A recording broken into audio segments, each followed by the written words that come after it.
चलिए अब हम सेकंड मेथड की तरफ मूव ऑन करने जा रहे हैं। सेकंड मेथड है हमारा total expenditure method. Total expenditure method जिसमें बेसिकली प्राइस इलास्टिसिटी निकाली जाती है bye showing the relationship between price and total expenditure.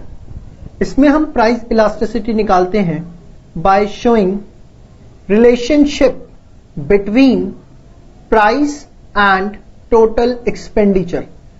Price और टोटल एक्सपेंडिचर में रिलेशनशिप दिखाकर हम प्राइस इलास्टिसिटी इसके अंदर कैलकुलेट करते हैं।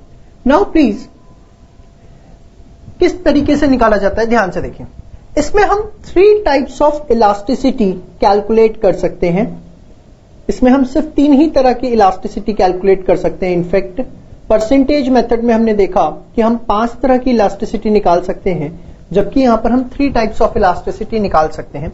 सबसे पहली इलास्टिसिटी जो आती है आपकी price elasticity is equals to 1। Price elasticity is equals to 1। Equals to 1 कब होता है? जब प्राइस के ज्यादा होने से या कम होने से टोटल एक्सपेंडिचर पर कोई फर्क ना पड़े, टोटल एक्सपेंडिचर कांस्टेंट रहे। बार मतलब कांस्टेंट रहे, उसको हम बोलते हैं EP is equals to 1। That is the unitary elastic. अब ये है क्या, आइए मैं आपको समझाता हूं एक टेबल की हेल्प से। देखिए, सपोज प्राइस क्वांटिटी, प्राइस हमारा 5 था तो डिमांड थी 100। प्राइस घट के 4 हो गया तो डिमांड हो गई हमारी 125 यूनिट्स। अब इस केस में हमें बोला गया कि आप प्राइस इलास्टिसिटी निकालिए टोटल एक्सपेंडिचर मेथड से। ये क्वेश्चन परसेंटेज मेथड से भी हो सकता है, बट आपको ध्यान से पढ़ना है। मेथड उसने बोला है टोटल एक्सपेंडिचर। सबसे पहले टोटल एक्सपेंडिचर निकलता कैसे है? प्राइस को अगर हम क्वांटिटी से मल्टीप्लाई कर दें तो वो हमारा आ जाता है टोटल एक्सपेंडिचर। तो यहां हमारा टोटल एक्सपेंडिचर क्या आएगा? 5 multiply by 100 that is 500 and 4 multiply by 125 again it's 500। तो अगर आप यहां पर ऑब्जर्व करें तो प्राइस तो हमारा कम हुआ, बट प्राइस के कम होने की वजह से टोटल एक्सपेंडिचर पर किसी भी तरीके से कोई असर नहीं पड़ा। टोटल एक्सपेंडिचर हमारा सेम है, इसलिए प्राइस इलास्टिसिटी यहां पर क्या होगी? 1। अब हम आते हैं सेकंड की तरफ। Second is price elasticity is less than 1, जिसको हम बोलते हैं इन इलास्टिक। अब क्या होता है ये इन इलास्टिक? जब प्राइस एंड टोटल एक्सपेंडिचर के बीच में डायरेक्ट रिलेशनशिप हो। डायरेक्ट रिलेशनशिप हो, हां जी, डायरेक्ट रिलेशनशिप हो दोनों के बीच में। डायरेक्ट रिलेशनशिप का मतलब क्या है कि प्राइस बढ़ा तो टोटल एक्सपेंडिचर भी बढ़ गया, प्राइस कम हुआ तो टोटल एक्सपेंडिचर भी कम हो गया। तो हम उसको बोलते हैं कि जो डिमांड है वो इन इलास्टिक है। एग्जाम्पल के तौर पर प्राइस, क्वांटिटी, टोटल एक्सपेंडिचर। अब आप ध्यान से देखिए इसे। सपोज प्राइस 5 था, डिमांड थी 100। प्राइस 4 हुआ, डिमांड हो गई हमारी 150, या सॉरी डिमांड हमारी हो गई इस केस में 110। नाउ टोटल एक्सपेंडिचर 5 इंटू 100 कितना आएगा? 500, और 4 इंटू 110 कितना आएगा? 440। नाउ यू कैन ऑब्जर्व कि प्राइस के कम होने की वजह से हमारा टोटल एक्सपेंडिचर जो है वो भी क्या हो रहा है? कम हो रहा है। इस वजह से जो डिमांड है वो यहां पर क्या होगी हमारी? वो इन इलास्टिक होगी, क्योंकि प्राइस और टोटल एक्सपेंडिचर में डायरेक्ट रिलेशनशिप है। तीसरा की तरफ हम मूव करते हैं। Third one, the third one is price elasticity is greater than 1, जिसको हम बोलते हैं इलास्टिक। अब क्या होता है ये? जब प्राइस एंड टोटल एक्सपेंडिचर के बीच में इनवर्स रिलेशनशिप होता है। इनवर्स रिलेशनशिप होता है मतलब, इनवर्स रिलेशनशिप का क्या मतलब है खुद बताइए? वेरी गुड, आप सही सोच रहे हैं।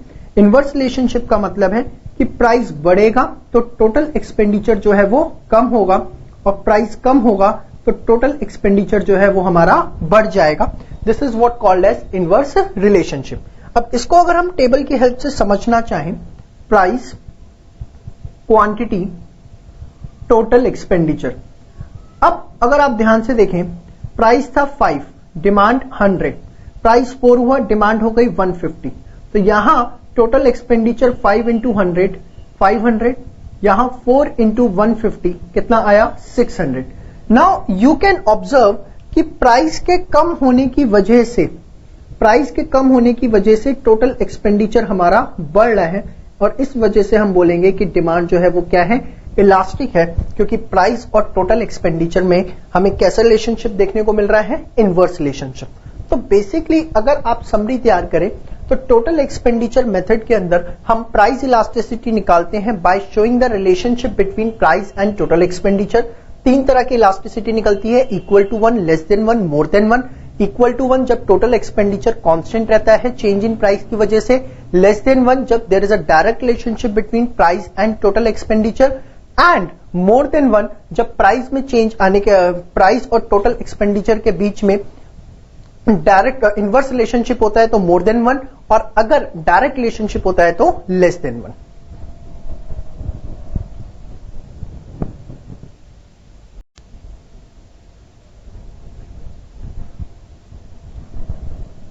चलिए आज हम स्टार्ट करने जा रहे हैं geometric method of price elasticity. ये क्या है sir geometric method of price elasticity? आइए देखते हैं। बहुत ही सिंपल और 3 नंबर का क्वेश्चन इसके ऊपर आपके एग्जाम में पूछा जाता है, ज्योमेट्रिक मेथड। देखिए सबसे पहले आपको यह समझना है कि ज्योमेट्रिक मेथड में प्राइस इलास्टिसिटी निकलती कैसे है। ज्योमेट्रिक मेथड में हम प्राइस इलास्टिसिटी निकालते हैं at a given point on demand curve. इसमें हम इलास्टिसिटी कैसे निकालते हैं? At a given point on demand curve. अब what is the meaning of at a given point on demand curve? Demand curve पर at a given point का क्या मतलब है, आइए जरा ये भी समझते हैं।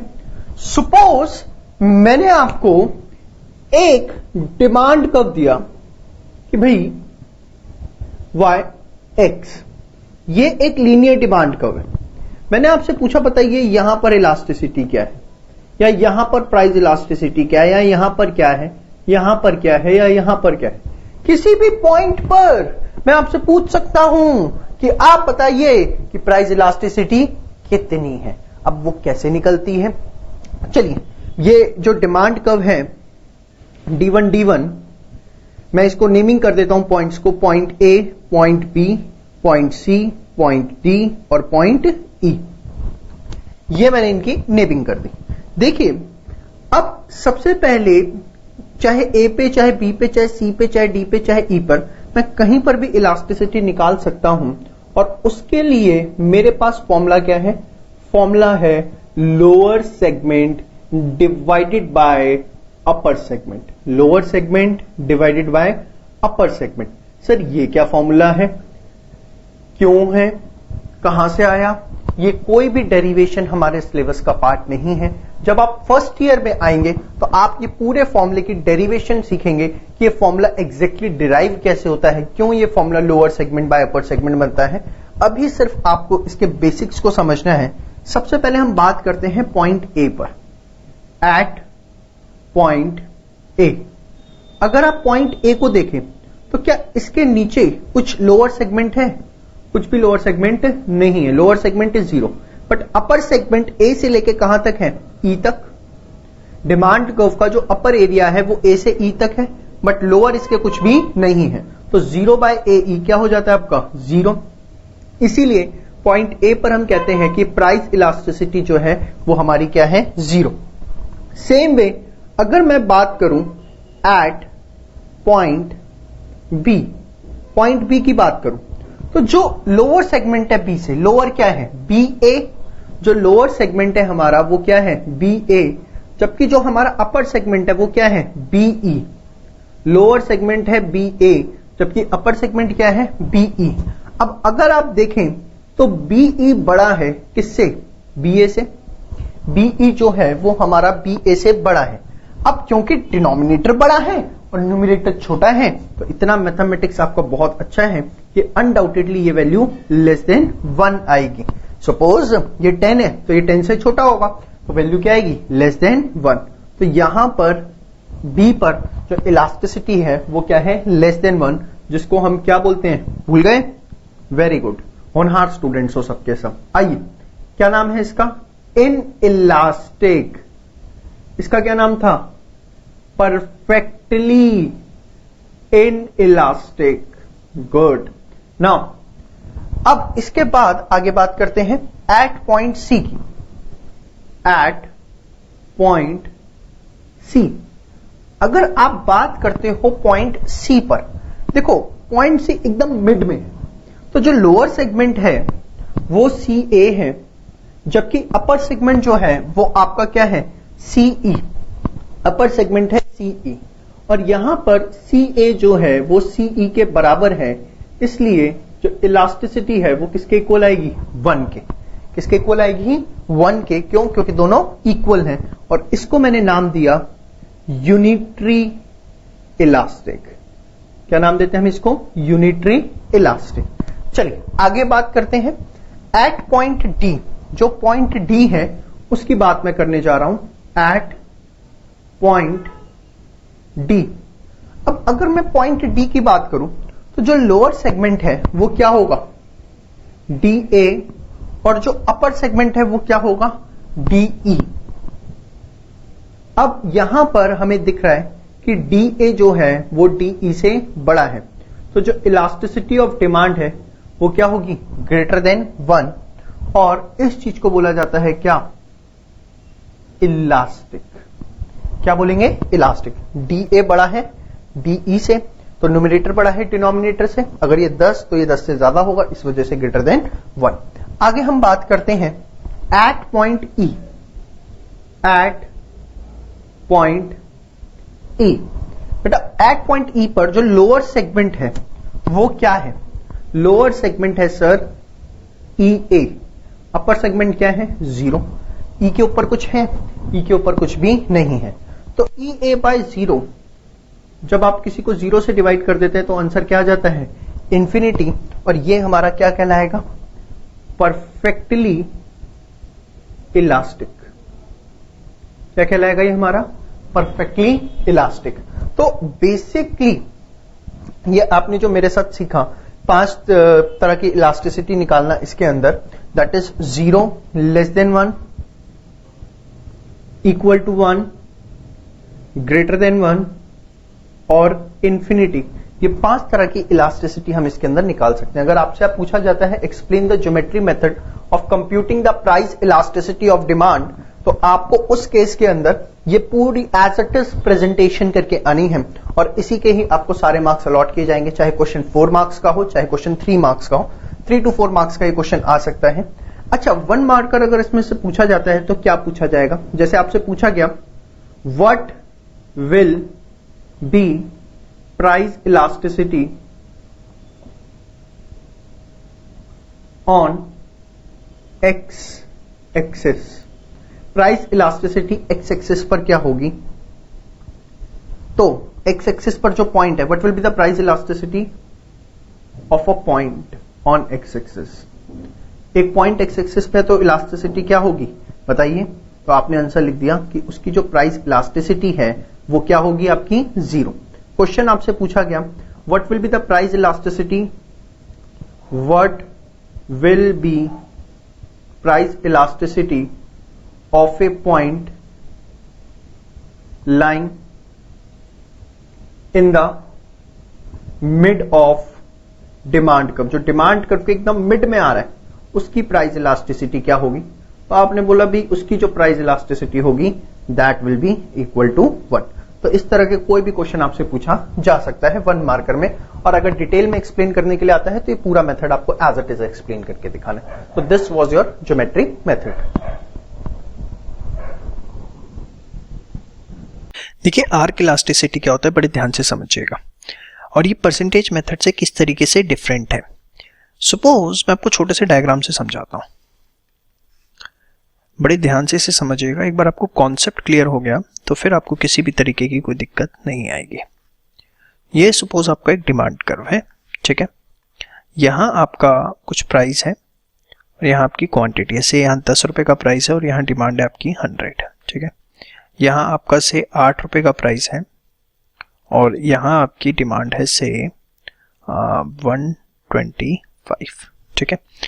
अब ए और बी, अगर मैं आपको बोलूँ, बड़े ध्यान से देखिएगा, प्राइस इलास्टिसिटी निकालिए, ठीक है, और वो निकालिए ए टू बी।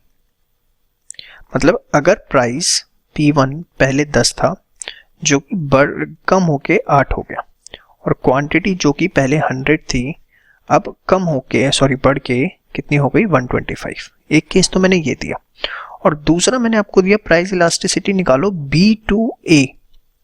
पहले तो A to B था, अब B2A निकालो। मतलब B2A का मतलब क्या है कि पहले जो प्राइस था वो आपका था बेटा 8 रुपए, ठीक है, और क्वांटिटी थी पहले आपकी 125 रुपए।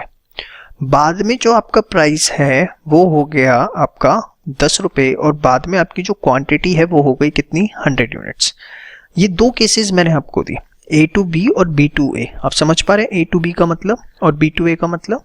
पक्का। अब इसे आप परसेंटेज मेथड से सॉल्व करिए। तो परसेंटेज मेथड से अगर आप सॉल्व करते हैं, आपके पास फॉर्मूला क्या होता है प्राइस इलास्टिसिटी का, बताओ? हाँ, डेल्टा Q अपॉन में delta P into P1 upon में Q1। यस और नो, माइनस का साइन आप लेते हैं। तो अभी उसे हम इग्नोर करते हुए अपना करना शुरू करें यहाँ पर। तो ये अपना है 25, प्राइस के अंदर कितना चेंज है 2, P1 है आपका कितना 10 और Q1 कितना है आपका 100, ठीक है। तो ये आया 4, ये आपका हुआ 5, so this comes out to be 1.25। और यही चीज़ अगर आप यहाँ निकालते हैं तो देखिए कितना आता है। ये आपका क्वांटिटी में चेंज है 25, प्राइस में है, प्राइस आपका यहाँ पर आएगा 8, क्वांटिटी यहाँ पर 125।